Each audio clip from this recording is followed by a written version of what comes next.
Hello, this is the Provoked Prawn, and this is the SteelSeries Arctis Wireless. This is an affordable wireless gaming headset from SteelSeries that's interesting for a number of different reasons.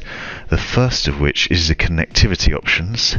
I'm recording the audio for this video with my phone, using the wireless USB-C dongle that works for 2.4 GHz wireless.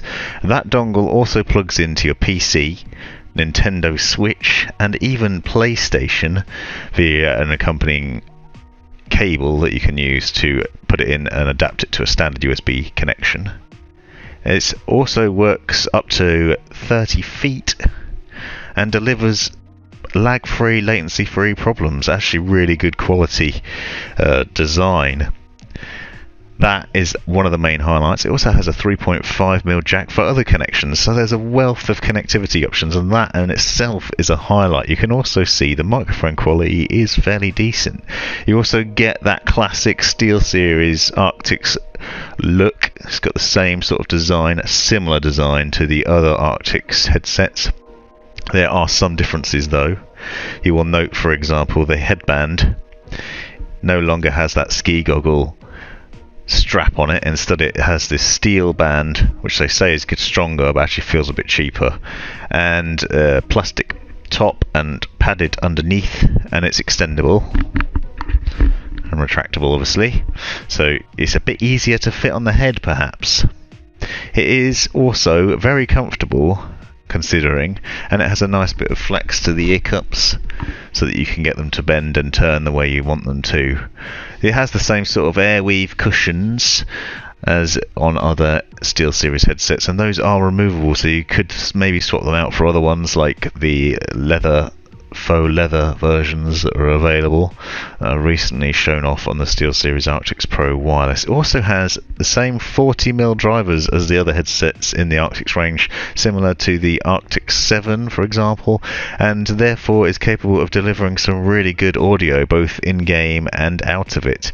It delivers a really good quality sound both in music and movies and in game as well. Now it doesn't have virtual surround sound, so that's perhaps a downer, but it does still manage to deliver a really good experience and a very good quality. Now considering all the different things that you're getting for this £99.99 headset, very reasonably priced, very good quality audio, very good quality microphone, a multitude of connection options. It's brilliant. One of the things I really liked about the Arctis Pro Wireless was the ability to use Bluetooth to connect to your phone and then go out of the house with it, or to have that dual connectivity option where you can have your phone and your PC plugged in at the same time. Now you can do it with a dongle instead. You don't have dual connectivity in the same way because there's no Bluetooth, but the fact that you can just put a USB-C adapter in your phone and then take it out of the house. You can detach the microphone as well, so if for example I wanted to go take the dog for a walk, I'm playing games but I decided I want to take the dog for a walk because he needs some exercise, I could take the mic off, plug this dongle into my phone and go out and listen to Spotify while I'm doing that. And the headset itself isn't too leery, so it's probably not going to look that weird in the streets either, which is pretty cool. So, and then you can come home, plug the dongle back in, and it's an instant connection, instant pair back with the machine you're using, laptop, whether it's laptop or desktop. If you've got a USB-C output on it, you can plug this straight in, or you can use the accompanying cable to then make that adaptation, so it just plugs in there and plugs in via standard USB connection, and you're away. So, like, generally really impressed with this headset. I wasn't sure I was going to be, especially after coming from the Arctis Pro Wireless, which, in fairness, it doesn't compare to. There are a bit of quality issues. It does look like it's not as good quality. The build quality is not as good, which is not surprising because obviously they're cramming a lot of other features in there, so they're cutting back in every area, and it's not as expensive as the Arctis Pro Wireless. And it, you know, it looks the part, but it maybe feels a little bit cheap, but it doesn't feel cheap on the head. It still feels quite comfortable, as comfortable as the other SteelSeries headsets. A nice bit of padding, the ear cups are nice and good size, and not had a problem with it. If you felt that the other SteelSeries headsets with the ski goggle band are a bit small, then you might be pleased to hear that the Arctis one is pretty massive. It goes quite large, and you can see my ear's quite far down there, so you get a lot more room and perhaps the ability to extend it a bit more, so this one might be a better fit for you if you found the other ones to be a bit uncomfortable. Now, You have a mic mute button on the back and a volume wheel, which is kind of a bit fiddly to find, but not a major problem. On this side, the power button doubles as a media control button. Media playback, you press that once to start playing music, press it twice to skip, press it 3 times to rewind a track, which is really nice. That's a nice functionality. You can also use that for placing calls on your phone, so if you've got an incoming call where you press one press, I'll answer it, and you can also press it again to turn it to end the call, which is a nice thing. One thing that does sound cool, but one problem with that is this button is quite recessed. It's not easy to find. I can't even find it now. There it is.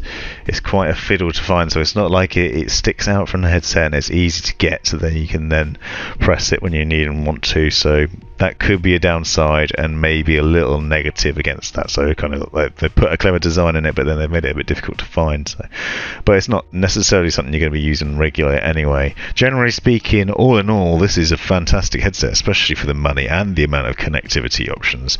Obviously, the audio quality isn't as good as something like the Corsair Virtuoso, but that is nearly 50% more expensive, depending on which model you get, perhaps 100%, so it could be it's near £200 if you get the SE version. This one obviously doesn't have Bluetooth like the SteelSeries Arctis Pro Wireless, which is another downside, but it is cheap and capable of connecting to a multitude of things, delivering awesome sound, looking great, feeling great, and generally working really well. All in all, this is a fantastic headset and I'd highly recommend it. It's not bad price, it's very good comfort, and as you can see, the quality is excellent as well. Thanks for watching.